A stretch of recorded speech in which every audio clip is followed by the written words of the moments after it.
if you're marketing, if you don't have self-confidence, why would people have confidence in you?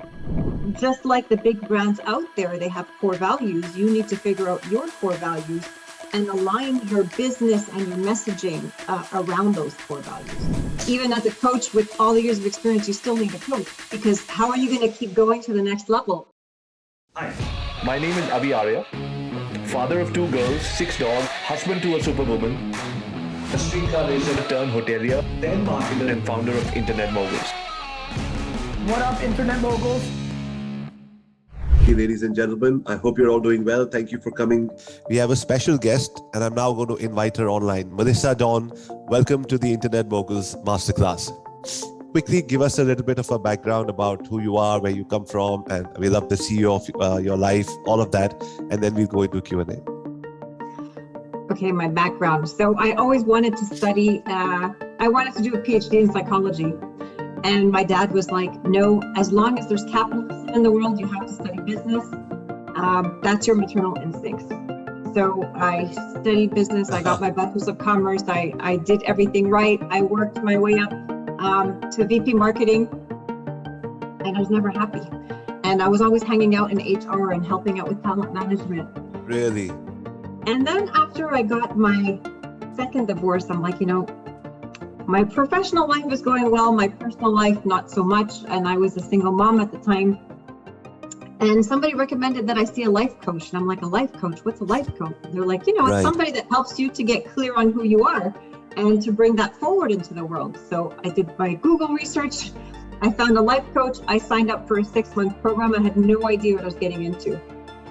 And she started me off with these exercises that were very out there. And it was weird, but I'm like, I need to do something different, so I'm just going to trust her. And within 6 months, I was in a totally different place. And I was sharing all these exercises with my friends.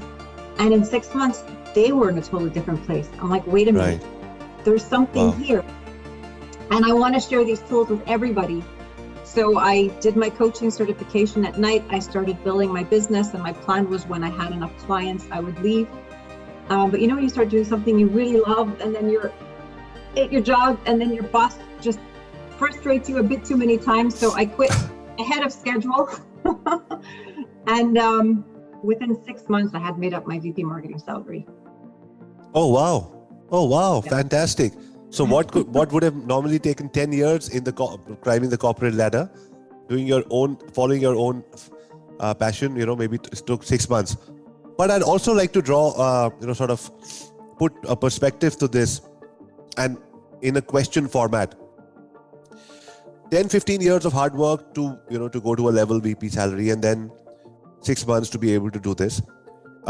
If somebody is today wanting to say, okay, I'm going to quit my job as well, or I'm never going to do this, it's going to take 6 months for me as well.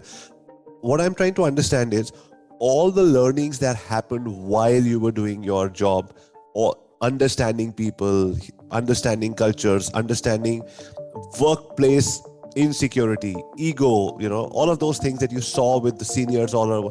Maybe an amalgamation of all of that helped you become a better coach. So no experience 100%. Goes waste. Would you say that? 100%. I was a VP of marketing, but it's very different to market for other people versus marketing yourself, right? But I still had the background. I was still in the industry. So of course it helped me. I still had a lot of connections, and I used these connections to build my business. So yes, nothing you do is ever lost. It always comes back somewhere, somehow. I love that. I was interviewing somebody a couple of weeks ago, and they said, in fact, a few days ago, and the gentleman, Jason Miller, he was working for Microsoft, he worked for Apple, he worked for all the companies at the Marketo, the marketing, wizard there. When he started his own company, he said, I should have done it earlier. And I said, what advantage did you find while you were building your own company? What advantage from your previous life, or as a person who was doing a job? He said, I knew so many people. He said, my network brought in all the clients. So starting afresh and versus being part of a community in a job setting, everything helps and nothing goes to waste. Thank you for acknowledging that, because sometimes what happens is entrepreneurs see one side of a story, jump in, and like, hang on, why is it not working for me? So I just like to sort of reinforce some of those important elements. So Mellissa, I want to talk about various subjects. And so one of them is you make up your mind that I want to become a coach. You did your certification at night, which means that when you want something and there's a calling from the heart. Now, the calling of the heart is mostly in movies, in YouTube videos, is in Facebook ads, is romanticized that, everything falls into place once you find your calling in your heart. Does that mean life becomes easy and smooth and effortless and you don't have to work hard or whatever? Or, because from what I'm understanding is, when you actually decided to follow your calling, you already had a day job, and then you had to put in hours at night to be able to do your coaching. So it's stressful and you're sleepy and so many things that are. And so tell us about those months. Once you say, yes, I want to do it, does it automatically become easy or becomes a bit difficult before it becomes easy, or it never becomes easy and you have to just deal with it? You asked really good questions. And, I never even thought about this till you just asked me. So, a lot of my clients come to me and they say, help me find my passion, help me. And what I always say is, follow the energy that excites you. And that will bring you to the next step and the next step and the next step. So coaching excited me. So I followed that energy and I took those classes. So while I was taking those classes, I was super excited. I remember because I was a single mom at the time, and I came back after my first coaching weekend and someone said, well, did you have a hot date or something? So I was so happy. I'm like, no, I was doing my coaching class because I was feeling, as if I had met the person of my life, right? So yes, I was very happy, but then I'd go back to my job and I would feel my energy going back down. So it's important to pay attention to what fuels you and what drains you so that you can bring in more of your life of what fuels you and to decrease what drains you. So of course it was still a struggle. Life is always challenging. Even if we had our business all figured out, COVID came in and we all had to reinvent ourselves again, right? So life is always full of ups and downs. And someone told me once, life is 2 steps forward and 1 step back. And I believe that, but it's what you do with that step back, right? So like you were saying, Fred Kaufman, he was a professor at MIT. He's on the board of advisors of Google, and he wrote some great books. He says, you can either play victim and say, forgive my language, oh shit, why is this happening to me? Or you can be a player and say, oh, fertilizer, how do I use this to make me grow? So whenever you have those moments that are not easy, how do you use this to make you grow and you bring it forward? Wow, I've never heard that before. That is fantastic. I'm going to remember that. What fuels you? Follow that. It'll take you to the right direction. And secondly, instead of saying, oh shit, what happens? Say, oh, fertilizer, I can use this for, because so perspective, how you look at things. Exactly. Awesome. So things, once you choose a calling, I like this.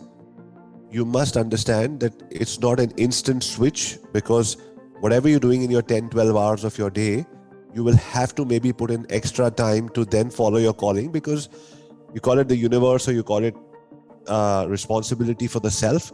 You have to earn it. So if you want that too, it'll take more time. So either nights or weekends, so you do sacrifice.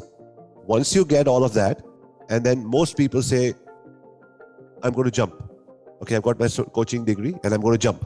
When they get their coaching degree and they jump, they realize, hey, you know what? I don't have any clients. And so my money stops coming in. So what would be your advice? Have 6 months money in the bank, a year worth money in the bank, or start coaching on the weekend before you leave your job? What is a smooth transition, if there is any? I would say it's different for everybody.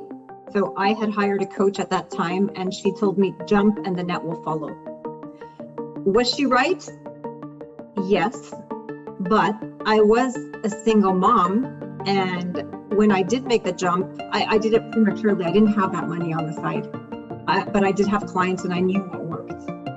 The first 6 months were really rock and roll, and my mortgage was due on the 24th of each month, and somehow always around the 22nd or 23rd, I would have like a huge amount of money to come in that would cover the mortgage. But up until that came in, I was always like, oh my goodness, what did I do? Did I make mistakes? So it was a very difficult first 6 months, and I would not, I wouldn't recommend it to people unless you have the stomach for that, or some people enjoy that thrill. I didn't, especially as a single mom. So, I mean, but then again, that's what fueled me to go out and market myself heavily to get my clients. So there's good and bad in the story. It's whatever makes you comfortable. If more money on the side makes you comfortable, then wait till you have more money on the side, you know. I think the safest way is working to build your business, but you can only do that for so long because you can't pull an elastic band in two directions. Eventually it will break, right? At one point you do have to make the jump. So what do you need to be comfortable to make that jump? And that's different for everybody. Got it. That makes perfect sense. And kudos to you to pull that off. I can imagine a mortgage due and waiting for the client to make that payment. Oh my God, those would have been thrilling days, to say the least. Okay, so now you start your coaching business. How do you've been a VP of marketing, you know how to market yourself, but you did say that it is different to market products and services with multi-million-dollar brands versus it is to market yourself. Mm-hmm. When an individual, when a human being, a coach, we are brands, but then we're human beings first, and we don't consider ourselves as a Coke or a Pepsi or whatever when we market those brands. How much of my own inner insecurities, self-love, and all of those things come into play when I go out there and say, create my own marketing campaign? Everything comes into play. That's why the more you work on yourself, the more confident you are, the more your marketing and sales will succeed because people feel that confidence. Right? So if you're marketing, if you don't have self-confidence, why would people have confidence in you? Right. I love that. If you don't have self-confidence, why would people have confidence in you? And how do I build that self-confidence? Well, it's not, by working on yourself, therapy, coaching, healing, whatever you need to do, but always working on yourself. So every time something triggers you, that's a roadmap of something you need to heal. So when something upsets you, frustrates you, look into that and say, okay, why is that upsetting me and frustrating it? And go deeper. And if you can take that and every time heal yourself, then slowly, you're healing your wounds and you're starting to become more confident in yourself. Right. So, would you say things like working out, meditation, also reaching out to more clients, practicing that to say, you know what, hey, once you start getting clients, you start feeling confident that yes, I can do it. And you brought in the role of, while you're before you got into the coaching program, you had a coach. Do you still have a coach? 100%. I tried not having a coach, but even as a coach with all the years of experience, you still need a coach because how are you going to keep going to the next level? And I think this is why my clients stick to me because I'm always taking another course or another something. I'm always growing personally and professionally. And then my clients follow me because they can only grow as much as I can grow. I love that. Guys, all of you people, how many people just got a bulb on moment right there? Every coach, every entrepreneur, everybody who is taking life, you could take your clients to the next level, you could take your students to the next level, you take your company to the next level. As a boss, as a supervisor, as a manager, you're always managing people. And unless you have, people are here, about 100 plus people, we should have more people joining in. They're all part of our coaching program. And that's what I have always said. I've got 3 coaches right now, and I did not have them till before this year. I had 1 coach, and for different elements of my life. And I don't have any regrets, but when somebody said, what was the one thing that you did late? I said was to have regular coaches, not just go for coaching classes or short courses, but have regular coaches who keep me accountable on what I want to do on a regular basis. So thank you for saying that. So I want to break it down in terms of how much do you work on yourself, like internally, and how much do you work on creating a course infrastructure, new pricing strategy, new Facebook strategy, between both of those things? Well, it's different as your business evolves, right? So working on yourself personally, every single day I have my morning routine. You mentioned meditation, so I always start my day. I have an hour just to fuel myself, because like you need to charge a cell phone, you need to fuel yourself. And when you're your best self, then you can handle whatever's going to come during the day, right?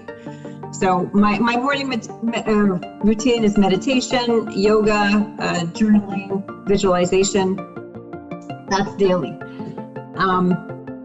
And how often? So yes, I do have a coach. I do also work with an energy healer. So I see each of them once a month. And I also see an acupuncturist because we need to balance our energy. So I do each of these once a month. So that's in terms of my personal. Every weekend I'm super active. So I'm either, depending on the weather, biking, skiing, hiking, being in nature. And during the week, I do what I can. I mean, sometimes it's more than others, but I try a minimum of walking 30 minutes a day because physical activity is really good for you. So you always have to start, oxygen mask on yourself, taking care of yourself, because the way you show up and the energy you have is going to impact the people around you. So now with your business. So when I started my business, I would say I was putting 70% of my time in marketing and 30% of my time in actual clients. And now maybe I put 10% of my time in marketing and 90% of my clients. But this is 10 years later. Sure. Right. Can you just repeat that? How much was it before and how much is it now? So I would say that it was 70% marketing in the beginning. And now it's 10% marketing. Because now my clients, it's word of mouth. Of course. I'm just doing it to keep a little bit of myself out there. But truthfully, I mean, the word of mouth just continues. When you give a good service, people become your ambassadors. 100%. So what is a good service? Is it what I think is a good service? Is it a curriculum? I find a coach in the market and I see that coach is the best in the world. I take that coach's program. I understand their psychology. Most people are doing that. They're going to the best coaches in the world. It could be Tony Robbins. It could be anybody in different. Somewhere there's a similar program and we start working with that, right? And then you finally find your own feet. There are some people who say, you know what? Maybe my mess is my own message. Whatever I've gone through in life, I'll help other people not to go through or go through the same thing with ease. I'll handhold them when they're going through that journey. Then there are other coaches who have no idea where to start from. So is there what kind of format should there be in this regard? Very good questions. Again, it's unique to everybody. And I have heard, may your mess become your message. And I would say that's kind of where I started. Because being the CEO of your life, the name of my company, because I felt like I had your parents do things the way they think is best, but what is best for them is maybe not what is best for you, right? So They did everything. They loved me, they had their best intentions, but their way of thinking was very different than mine.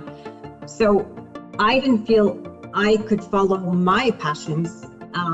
And it took me a long time to unprogram to be able to figure out who I am and what I wanted to do and to bring that forward. So now when I tell people I help them become the CEO of their life, that's what I help them to do, right? So my mess did become my message. And just like the big brands out there, they have core values. You need to figure out your core values and align your business and your messaging around those core values. So my business is based around my 3 core values, which I chose are real, like down to earth, brave, and fun. So I tried to put that in my colors and my images and my communication, even in my clothes. When you start shopping, when you're a brand, you have to start saying, okay, I'm displaying my values. So fun, brave. I love these two. Fun and brave. I just love it. Fun, brave, and what was the third one? Real, brave, and fun. Real, brave, and fun. I am who I am. Real, brave, and fun. And then everything in your messaging, your color, everything resonates that. I love that. That's a beautiful strategy. Now, tell us, Mellissa, you know what? I wanted to dig deeper into the how do you serve better? Like you said, when I serve better, when I do better with my clients, I get more clients, right? So there are different ways of thinking like this for a coach and for people who are in the coaching. One is I'll give more time. I'll promise a certain level, but I'll go beyond my call of duty and I'll give more time to every student.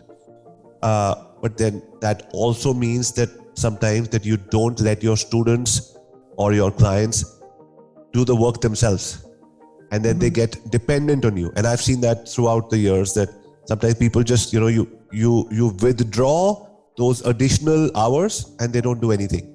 So is there a right mix, and how do you deal with that? 100%. So again, CEO of your life, and the way I was trained, I went to the Coaches Training Institute. We are taught to empower people, right? We don't want them dependent on us. That's not healthy for them or for us. And it's very important to set boundaries. No, if I say I'm going to give a 45-minute session, I'm not going to give you an hour, because me respecting my boundaries is helping you respect your boundaries, right? If I'm extending myself, then I did that in the beginning. I made the mistake. Sure. I was so burnt out after 1 year of coaching because I was always overextending myself. And I'm like, wait a minute, what am I doing wrong? Where do I have to put boundaries? Because if I can't be my best self, how can I help my clients be their best selves? So, of course you can give more, but in little things. So, I think the best gift you can give your client is you being your best self and you being very present with the time that you spend with them. Got it. If you're tired and you're showing up and you're not really listening, how can you really be helping them? So give your best. And, I follow the 4 agreements. I don't know if you're familiar with the 4 agreements. I have, yeah, I've read that. So it was the way that ancient Aztecs functioned well together in society, and it become more popular lately because Tom Brady said it's using these 4 agreements every day that gave me the success in the NFL. So one of them he did that. Oh wow! If Tom Brady says that, then obviously it's working in 2022. So one of the agreements is be impeccable with your word. Now that has a lot of meaning. So for me, this is really important. If I say I'm going to do something, I'm going to do it. And if for some reason I can't, I'm going to apologize and I'm going to make up for it. And this is, to me, one of the key differences between somebody I do business with and somebody I don't. If somebody says they're going to do it, they better do it. And if they're going to use their words loosely and make excuses, well, this is not somebody I want to do business with. And I'm the same with my clients. So you're saying you're the same with your clients means, I'm sorry if I'm interrupting you. Yes, because if I say I'm going to do it, I'm going to do it. There's no discussion. What when you're coaching clients and they're coming back on every call and on a one-on-one call, and they're not taking action. They're just coming for the validation, for the love, for the feel-good factor. What happens then? Well, I call them out on it. Well, first of all, I also do a screening of the clients I take on. I have a first conversation to see if we're a good fit, and this is one of the questions I ask them.